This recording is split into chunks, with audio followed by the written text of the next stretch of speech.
আজকে সকাল সকাল সানভিকাকে চান করিয়ে একটা নতুন জামা পরিয়ে রেডি করিয়ে দিই, আর নতুন জামা পরে ও খুব খুশি হয়।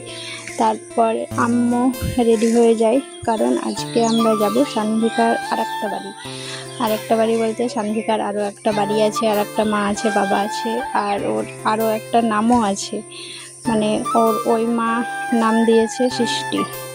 তো আজকে ওদের বাড়িতে ওকে ষষ্ঠী পুজোর জন্য ডেকেছিল। আর আমাদের বাড়িতে এবছর পুজো হবে না, তার কারণ আমার জেঠু মারা গেছে।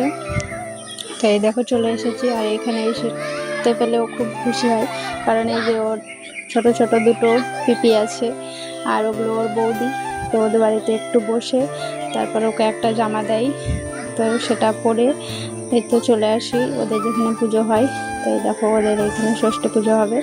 তো তারপর এখানে এসে পুজো দেখছিলাম, আর সানভিকাও ছিল এখানে, দেখছে বেশ ভালো। আর আমরা এখন আছি, এখন কেউ নেই, ফাঁকাই ছিল। তো তারপরে সবাই প্রণাম টনাম করে নিই, আর তার একটু পরে বেশ অনেকেই লোক চলে আসে, ভিড় হয়ে যায়। তো আমাদের তো পুজো হয়ে গেছিলো। তো তারপর আবার আমরা ওইখান থেকে চলে আসি বাড়ি, আর বাড়ি এসে খাওয়া দাওয়া করে শান্তিকাও ঘুমিয়ে গেছিলো, আমিও ঘুমিয়ে গেছিলাম। আর ঘুম থেকে উঠে বাড়ি যাব। তো আজকের জন্য এটুকু, বাই।